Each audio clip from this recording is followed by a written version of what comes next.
Hi there, Heather Clontmaker with At Home Realty here, and we are back for the final day of our series on home improvement projects that will give you the maximum ROI for when you go to sell your home.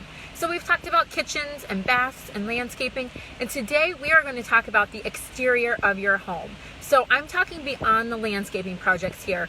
I'm talking about fixing maybe gutters that are falling or messed up or missing, or maybe you need touch-ups to do on your trim or your paint of your house, depending what kind of siding you have, or maybe you have issues with the siding or windows, or maybe the door is drab or is in need of an update. There are so many different things you can do to the exterior of your home, starting with those major maintenance things that's going to give you a great ROI, because let's face it, when people pull up to a house and they see issues on the outside where maintenance maybe has lacked, then they assume it's inside. That's it for our series. Talk to you soon.